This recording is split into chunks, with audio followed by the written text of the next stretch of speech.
hitung. Ya, dalam hitungan kelima ya. 3, 4, 5. Assalamualaikum warahmatullahi wabarakatuh. Perkenalkan, nama saya Rayhan Indra Pratama dengan NIM 102022500176, rekayasa industri dengan kelas Sistem Informasi 4910. Manusia dalam perspektif Islam.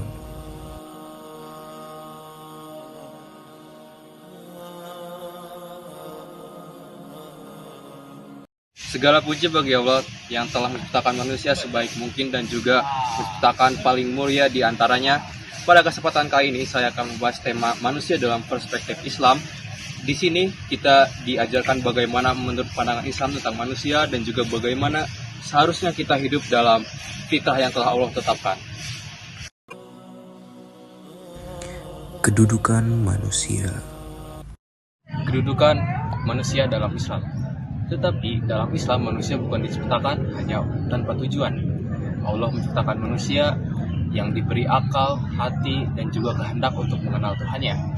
Sebagaimana Allah berfirman di surat At-Tin ayat 4 yang berbunyi, Laqad khalaqnal insana fi ahsani taqwim, yang artinya kami sesungguhnya telah menciptakan manusia dengan sebaik-baiknya.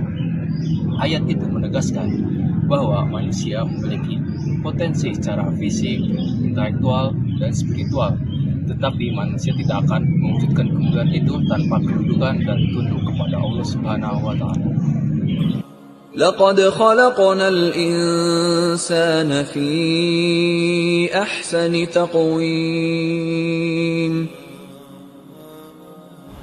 Tugas dan tanggung jawab manusia. Dalam Islam, manusia diberikan dua tugas utama. Yang pertama sebagai hamba Allah, yang dimana manusia harus taat dan beribadah kepada Allah.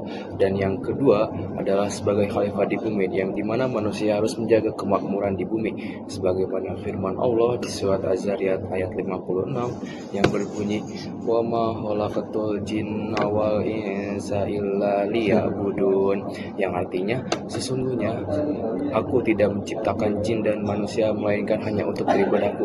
Jadi ayat ini berisi bahwasanya di dunia ini kita bukan hanya sekedar mengejar dunia, tetapi juga menjadikan dunia ini untuk mengejar ridha Allah. وَمَا خَلَقْتُ الْجِنَّ وَالْإِنسَ إِلَّا لِيَعْبُدُونَ.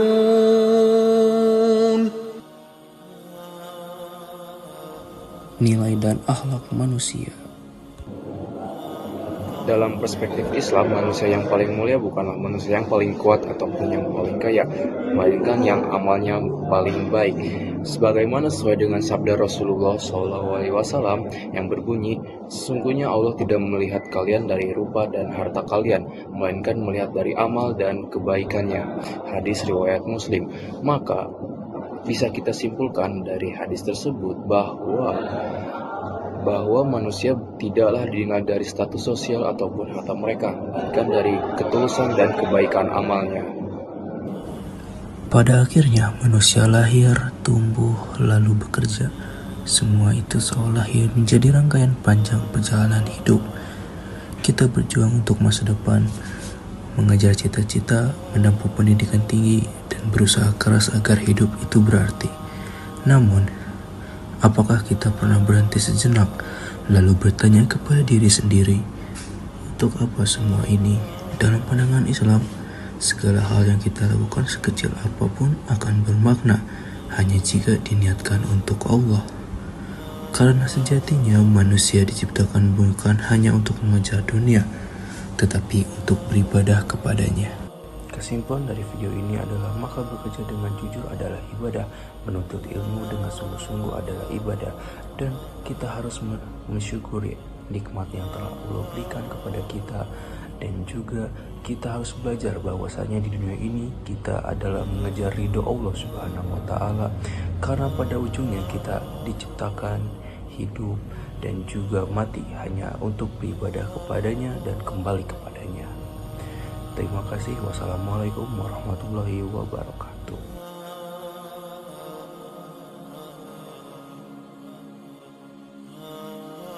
Asik. What's up guys? Kali ini kita mau bikin video dulu bro. Yeay. Agama, semoga kita dapat nilai bagus. Amin amin. Good.